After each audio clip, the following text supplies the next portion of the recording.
On vote aujourd'hui en Angleterre et au Pays de Galles. 28 millions d'électeurs sont appelés aux urnes pour des élections locales, notamment les Londoniens qui élisent leur maire et l'Assemblée de 25 membres qui l'accompagnera dans son mandat.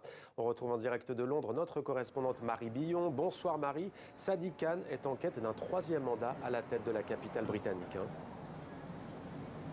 Oui, ce serait une première pour Londres, qui n'a finalement un maire que depuis l'an 2000. Mais les deux prédécesseurs de Sadiq Khan, dont Boris Johnson, n'ont pas obtenu ou pas brigué un troisième mandat. Alors Sadiq Khan a fait toute cette campagne en tête, mais il n'est pas très populaire auprès des Londoniens. S'il gagne, selon les spécialistes, et surtout parce qu'il appartient au parti travailliste, et Londres reste une ville de gauche. Et d'ailleurs, son opposante de droite n'est pas très connue. Elle n'est aussi pas très populaire parce qu'elle est à la droite du parti conservateur. Mais Sadiq Khan a une épine dans le pied. Même si son bilan en termes d'amélioration de la qualité de l'air est objectivement bon, il y est parvenu grâce à une politique qui est très décriée, notamment par les conducteurs qui habitent surtout dans les banlieues intra-Londres. C'est la ULEZ, cette zone à basse émission.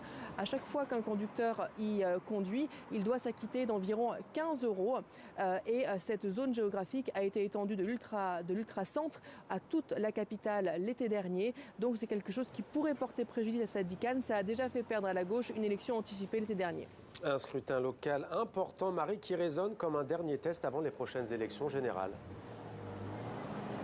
Oui, c'est une manière de voir la popularité ou l'impopularité du parti conservateur.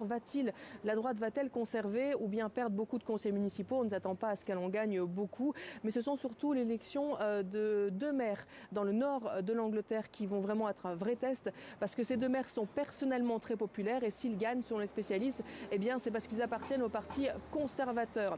Il est donc possible, si les résultats sont mauvais aujourd'hui, que les conservateurs décident qu'ils ne veulent pas aller aux prochaines élections avec Rishi Sunak à leur tête. En fonction, c'est donc un moment de tension très fort pour le Premier ministre Rishi Sunak. Marie Billon en direct de Londres. Merci Marie pour toutes ces précisions. On suivra les résultats avec vous, évidemment.